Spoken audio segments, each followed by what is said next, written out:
cinta.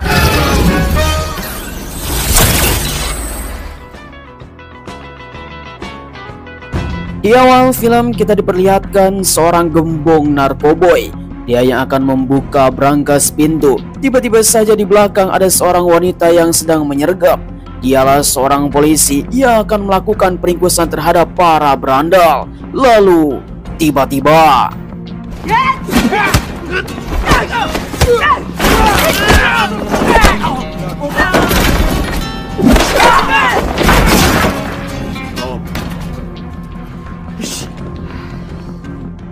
namun sayang sekali, ternyata bos narkoboy telah kabur ke atap gedung.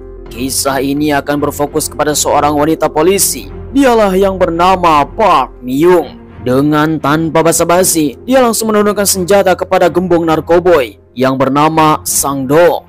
Tanpa rasa ragu, bos narkoboy ini tidak mau melakukan hal yang berbeda. Namun Park Mi-young langsung membuat tindakan dan menembak si Sang-do. 너무 늦었어. Suara tembakan tersebut langsung didengar oleh warga sipil yang bernama Jo Ji-hye dan Jo Ji-chul. Dia adalah orang yang sedang nongkrong di gedung sebelah melihat aksi para polisi yang sedang menyergap para bos narkoboy, di mana ini adalah aksi yang sangat mengerikan.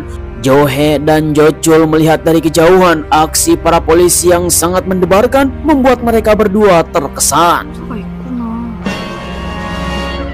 약이 두드러지고 있습니다.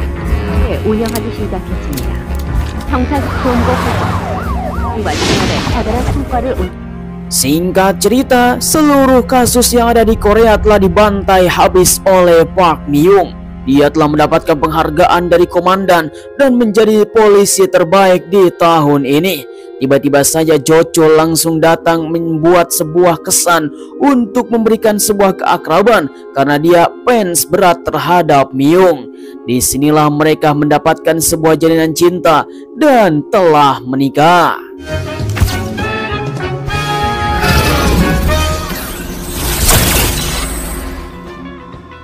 Singkat waktu, 5 tahun telah berlalu. Ternyata karirnya Mi-young tidak semulus apa yang telah kita pikirkan sebelumnya. Dia telah dikirim ke sebuah departemen keamanan untuk menjadi operator, dan sekarang dia tidak meringkus seorang kriminal. Namun sekarang Park Mi-young telah ditugaskan menjadi operator sebagai pengadu untuk bisa menyambungkan hidupnya untuk menjalin keluarga bersama Jo-chul. Dia telah berteman dengan Jang Mi, seorang teknisi handal komputer, untuk bisa menemaninya dalam menangani sebuah kasus digital. Namun ini adalah bukan latar belakang dari Park Mi-young, karena dia adalah orang lapangan. Namun apalah daya, dunia sudah berubah. Park Mi-young yang sekarang tidak bisa menangani kasus kriminal yang ada di lapangan dan harus tinggal di tempat ini. Singkat cerita, Mi-young langsung mendatangi komandan untuk bisa negosiasi karena dia tidak tahan tinggal di back office supaya bisa ditugaskan kembali untuk menjadi polisi kriminal. Namun sayang sekali, usahanya untuk merayu komandan telah gagal. 저는요, 욕 잘하더라, 욕. 씨발.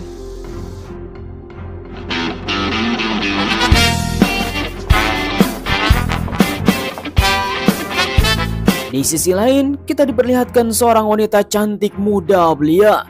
Dia adalah seorang polisi muda yang telah terlatih bernama Jo Ji-hye. Ternyata Jo-hye yang sekarang sudah dewasa, adiknya si Jo-chul yang telah terkesan dengan Mi-young.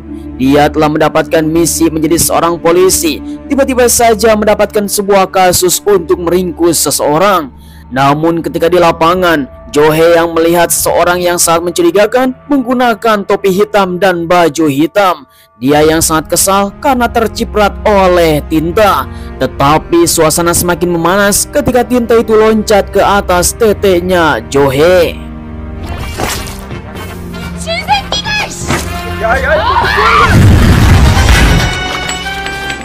Sungguh tanpa diduga, ternyata yang dihajar itu adalah kakaknya sendiri, yaitu si Jo-chul. yang dia sedang berada di tempat tersebut, datanglah sang istri yang bernama Myung untuk membebaskan si Jochul dan adiknya. Kejadian ini membuat sebuah kesalahan dan menjadi video viral. Singkat cerita, keluarga yang sangat sederhana dan penuh amarah, di mana Myung yang sekarang karirnya sudah ambruk, ditambah lagi Jo-hye yang sekarang mendapatkan sebuah kasus karirnya pun menjadi ambruk gara-gara kakaknya si Jochul yang tidak tahu diri karena dia datang ke tempat tersebut dan memamerkan tintanya sehingga semuanya kacau.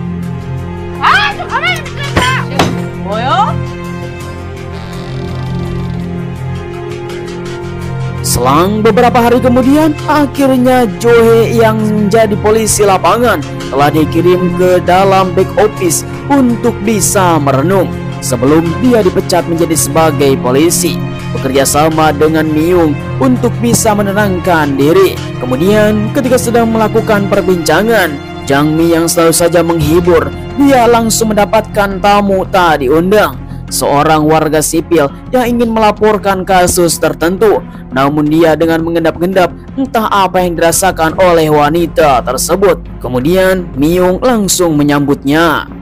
안녕하세요. 나요.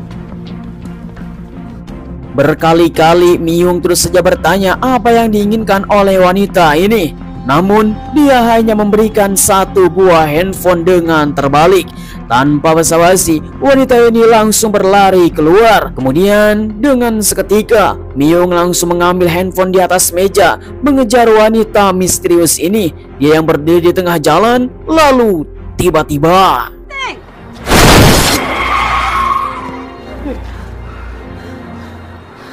sungguh tanpa diduga, kejadian yang sangat mengerikan.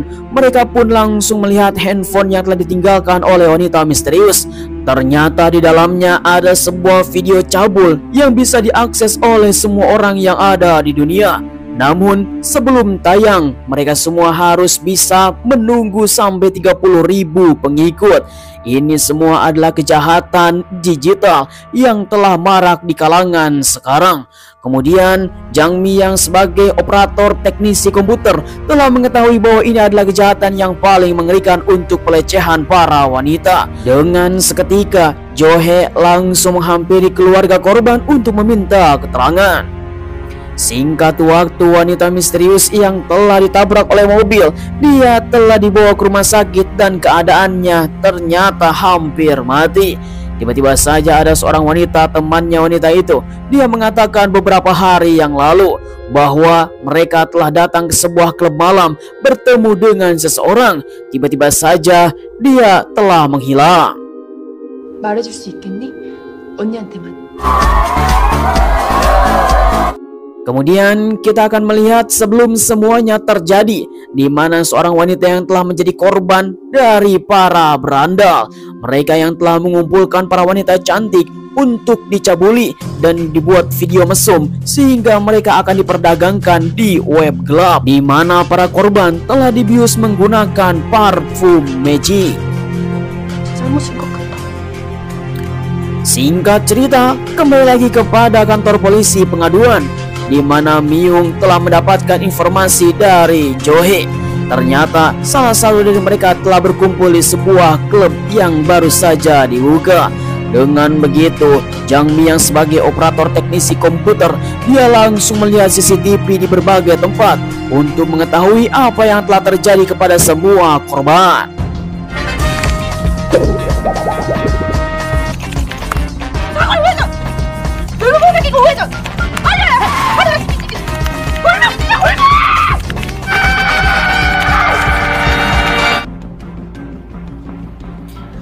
Akibat dari kegaduhan, tiba-tiba saja komandan langsung datang dan menyuruh mereka semua untuk diam dan jangan berisik.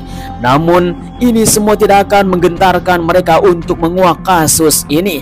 Walaupun ini adalah bukan kasusnya, tetapi sesama wanita, dia merasakan apa yang dirasakan oleh para korban untuk diselamatkan.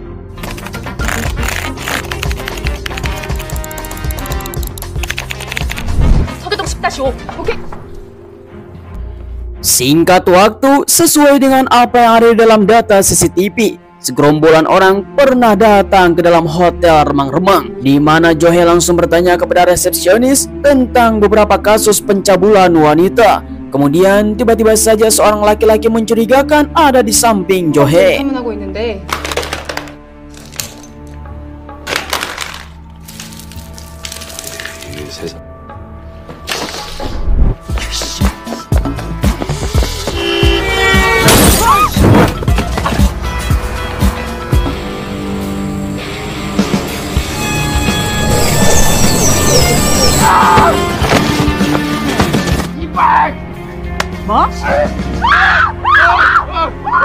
Sungguh tanpa diduga, ternyata itu adalah si Sang-do yang telah lolos dari penjara beberapa tahun yang lalu. Dia yang telah mendapatkan sebuah kasus kriminal pencabulan. Dia pun langsung mengatakan mungkin saja orang lain yang telah memposting video cabul tersebut. Kemudian Sang-do pernah mendengar seseorang telah memperjualbelikan parfum magic di toko tato. 알았어.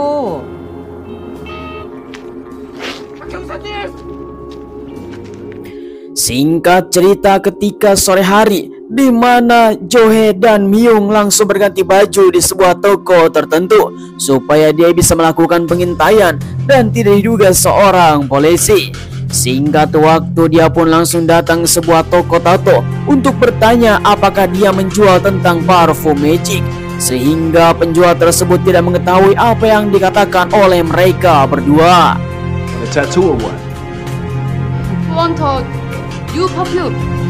Kemudian karena mereka tidak mengerti apa yang dikatakan oleh Myung dan Johe, dia langsung meminta untuk membuat tato kepada Myung. Namun dia langsung menyangkal apakah dia mempunyai tentang parfum magic yang ketika disemprotkan wanita langsung bisa kelepek-kelepek. Walaupun perkataannya tidak bisa dimengerti, akhirnya mereka mengetahui bahwa Myung dan Johe adalah polisi.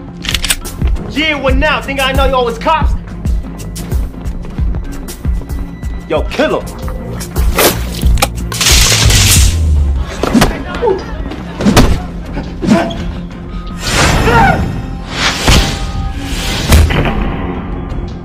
Singkat waktu, akibat perlakuan dari mereka berdua, akhirnya Johe dan Myung telah ditangkap di polisi setempat. Tiba-tiba saja timnya yang dahulu yang pernah melakukan kasus kriminal langsung membebaskan Johe dan Myung. Walaupun mereka bertindak benar, tetapi itu adalah bukan kasusnya lagi. Ditolong oleh rekannya dahulu supaya mereka bisa diselamatkan. Singkat waktu, timnya langsung membawa Johe dan Myung supaya dia bisa melakukan aktivitas seperti biasanya. Kemudian mereka langsung menegaskan jangan melakukan hal yang tidak-tidak, karena kita semua polisi mempunyai tugas masing-masing, dan lakukanlah sesuai apa yang sudah menjadi job desk kita semua. Setelah temannya pergi, Johe dan Myung langsung merenung apakah akan dilakukan oleh mereka. Hanya bisa mendapatkan sebuah prestasi, tetapi semuanya masih mendapatkan sebuah kriminal yang sangat tinggi. Kemudian mereka berdua langsung menyusup ke sebuah klub di mana para korban ada di tempat ini. Namun sayangnya Myung yang sudah tua tidak dipersilakan untuk masuk. Singkat waktu, di dalam diskotik yang sangat megah, di mana segelomboran orang pemuda yang telah memposting beberapa video cabul. Mereka yang sekarang datang ke tempat ini setiap malam untuk mendapatkan korban selanjutnya. Melihat semua gerak-gerik para pemuda tersebut, dialah yang bernama Jung Woo-jun. Salah satu pemuda yang menjadi ketua dari mereka mengatakan kita harus mendapatkan views yang sangat banyak. Semua gerak-gerik para pemuda tersebut telah diketahui oleh Johe. Ternyata disinilah tempat sarang untuk melihat para korban yang akan diperkaos. Seketika Johe langsung mendekati mereka untuk bisa melihat apa yang akan dilakukan kepada Johe. Namun sangat disayangkan, Johe yang telah terlibat dalam FBI, dia mengetahui toto yang ada di pinggangnya. Seketika semua para pemuda langsung membius Johe.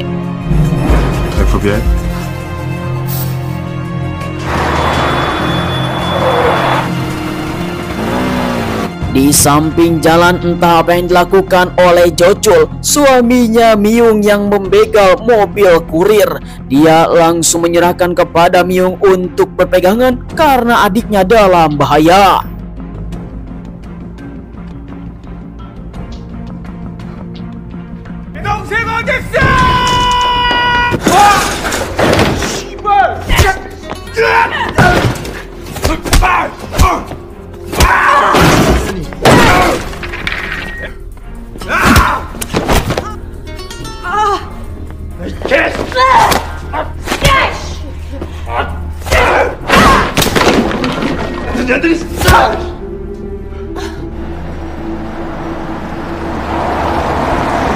Sungguh tanpa diduga, mereka bertiga telah diikat di atas tiang untuk bisa dibunuh secara pelan-pelan. Karena seluruh para bedandal, para pemuda yang telah mencabulinya telah kabur dari tempat ini. Dengan sekuat tenaga, Myung terus saja untuk bisa menyelamatkan keluarganya.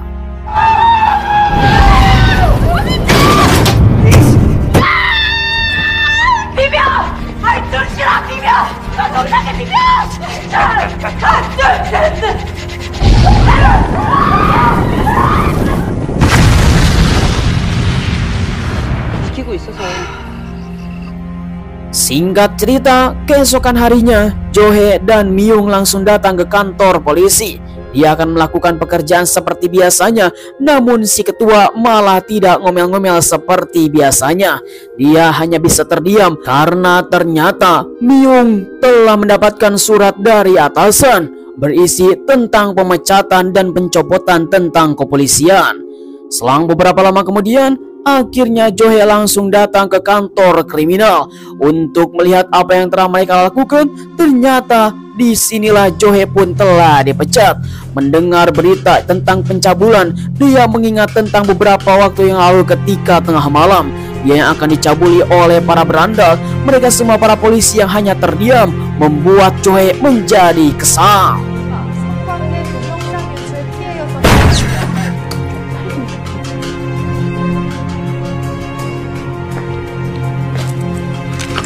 잠깐만 빌리자.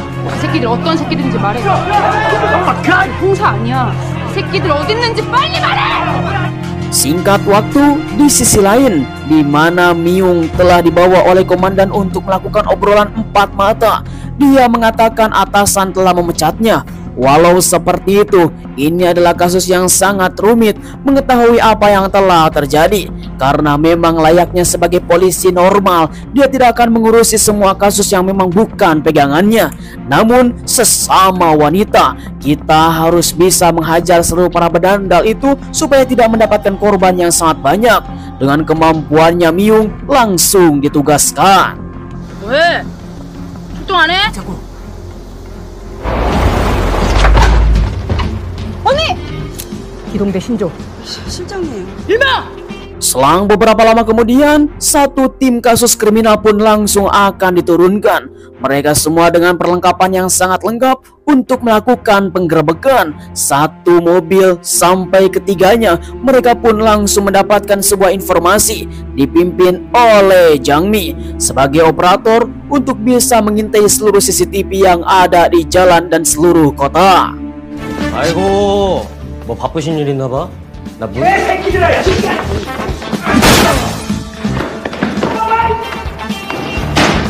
Seluruh anak buahnya Jung Wo Jun telah ditangkap oleh para polisi.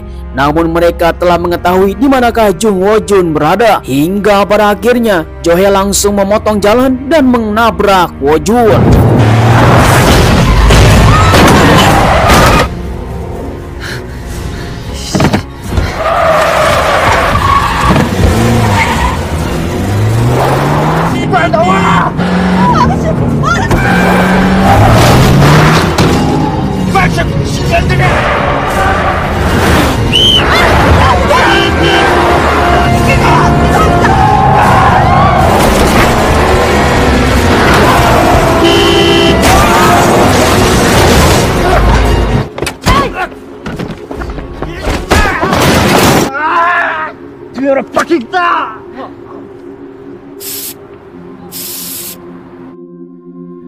Di sisi lain, di mana Myung telah mendapatkan sebuah informasi Jo-hye yang telah membawa ke sebuah tempat, dia melihat dari stasiun. Ternyata Wo-jun tidak ada di tempat ini.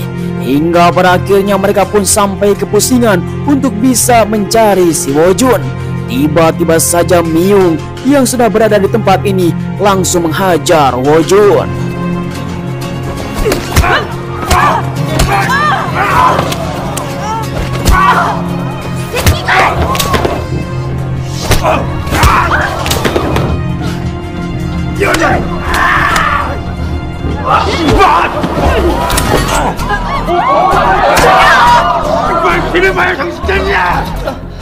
말로 하자. 칼 내려.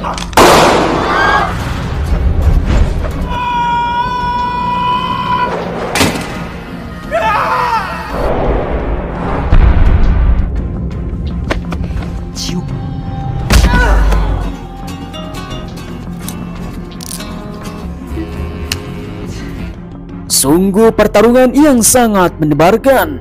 Kemudian selang beberapa hari setelah itu, Jo-hye langsung mendapatkan penghargaan dari atasan karena dia telah menangkap penjahat kriminal yang paling mengerikan. Bukan hanya itu, Park Myung yang langsung diangkat sebagai ketua polisi kriminal.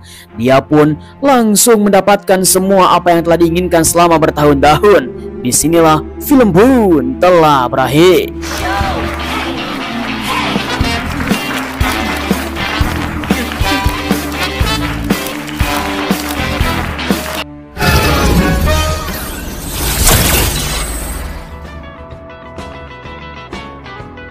Ya, bagaimana kawan-kawan semuanya, film yang satu ini memang sangat seru sekali. Dan inilah yang disebut dengan para polisi. Apakah betul seperti itu dalam realitanya? Ya, kita tanyakan saja kepada Bapak Komandan. Saya ucapkan terima kasih bagi kalian semua yang sudah nonton dari awal sampai akhir. Banyak sekali hikmah dalam film ini, dan semoga kalian semua bisa mengerti apa yang ada di dalam film tersebut. Terima kasih bagi teman-teman yang masih nonton dari awal sampai akhir. Jangan lupa like, komen, dan subscribe supaya kalian tidak ketinggalan film seru lainnya hanya bersama Karya Gece. Terima kasih, sampai ketemu lagi. Bye-bye.